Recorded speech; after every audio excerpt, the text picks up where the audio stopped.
Thank you for being here from the beginning of this long journey. You've stood beside me in the highs, you've stood beside me in the lows, and you've stood beside me in the winding path between the two.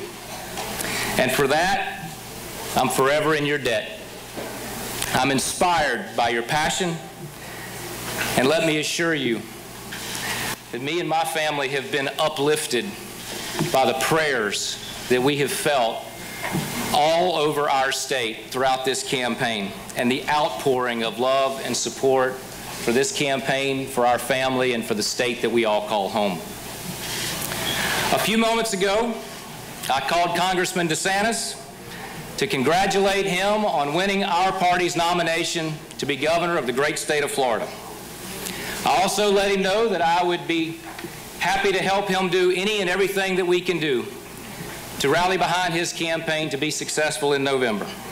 He's a veteran, he's a solid conservative, and he will need our help in November. I want to thank some very special people in my life whose own sacrifices have allowed me the honor of public service. I want to thank my family, Melissa, Abby, Libby, Emma, and Hughes.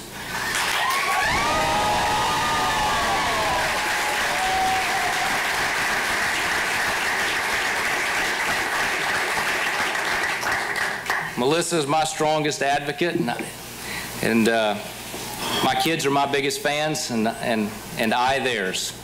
And I'm so proud of everything that they have become, and I'm excited to see what they will continue to become. I want to thank my parents who are here, and they've been with me from the beginning.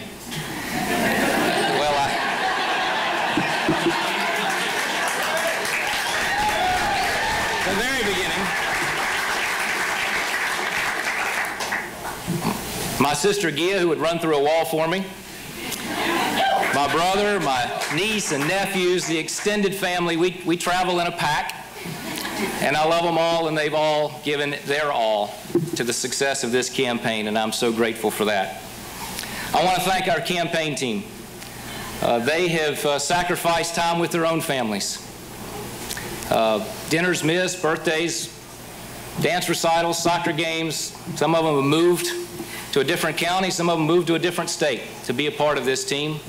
They're all good, honorable, hardworking people, and I couldn't be more proud that they were on Team Putnam. Thank you for all that you did.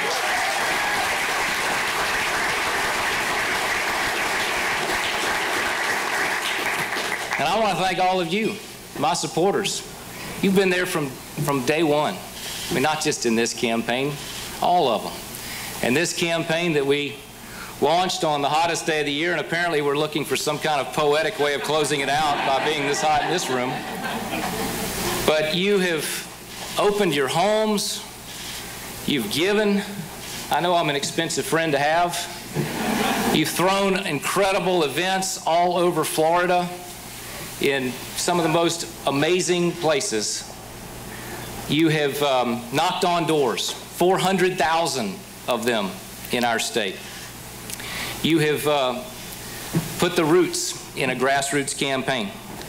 We ran an honest-to-goodness, genuine grassroots campaign, and I'm really proud of that.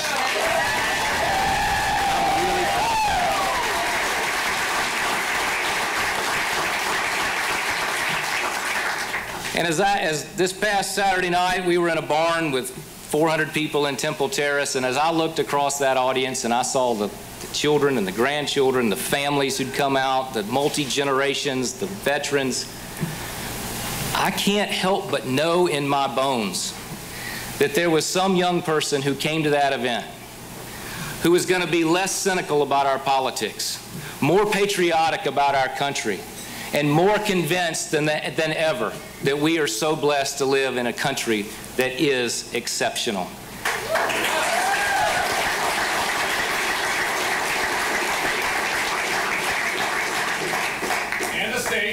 And the state. And I'm the luckiest guy in the state. I've been blessed to be able to serve my community, the community that I love, Imperial Polk County, the Toad.